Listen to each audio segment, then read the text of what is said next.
Audience ని అడగండి. First thank you అందరికి. ఎట్లా అనిపించింది సినిమా?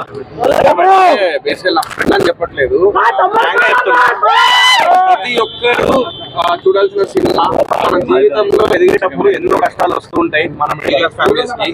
సో అలాంటి ఓడిపోయినప్పుడు ఎలా గెలవాలి ఏంది అనేది మనం చాలా మంది చెప్తూ ఉంటాం. స్క్రీన్ మీద చూపించింది గౌతమ్. అంటే ఇది నేను ఏదో నా ఫ్రెండ్ అని చెప్పట్లేదు, ఫ్రాంక్లీ స్పీకింగ్ మీ అందరికి ఒకటే చెప్తున్నా, ఈ సినిమా చూసిన తర్వాత మీ లైఫ్ లో ఒక ధైర్యం వస్తుంది. మీ ఇంట్లో ప్రాబ్లమ్స్ ఉంటే దాన్ని ఎట్లా క్లారిఫై చేసుకోవాలి, ఆ ధైర్యాన్ని ఎట్లా తెచ్చుకోవాలనేది ఈ సినిమా చూసిన తర్వాత మీకు 100% అర్థమవుతుంది.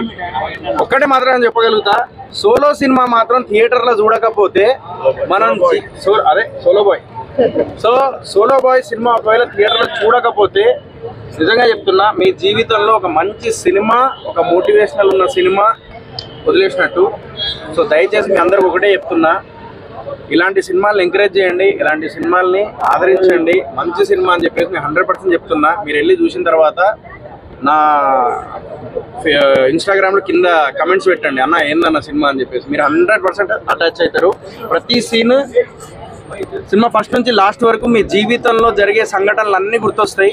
మీ ఇంట్లో సమస్యలు, దాన్ని ఎట్లా రెక్టిఫై చేసుకోవాలనేది ఈ సినిమా చూసిన తర్వాత మీకు అర్థమైపోతుంది. ఒకటే చెప్పాలనుకుంటున్నా, ఒక మిడిల్ క్లాస్ ఎమోషన్ ఇది.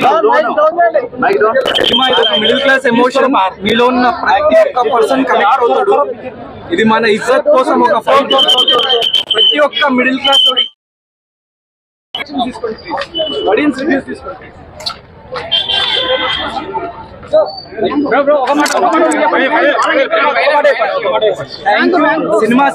సినిమా చాలా బాగా వచ్చింది, ఆడియన్స్ కి చాలా నచ్చుతుంది. ఇంకా మార్నింగ్ షోస్ కూడా పడలేదు, ఇది ప్రీమియర్ షో మాత్రమే. ప్రీమియర్ షోకి ఇంత బజ్ వచ్చిందంటే థియేటర్ లో ఆడియన్స్ లిటరల్లీ లైక్, ఎందుకంటే మేము మిడిల్ క్లాస్ పీపుల్ ని పిలిచి, మాకు సంబంధం లేని వాళ్ళని కూడా ఎంతో మందిని పిలిచి లైక్ చూపించిన సినిమా.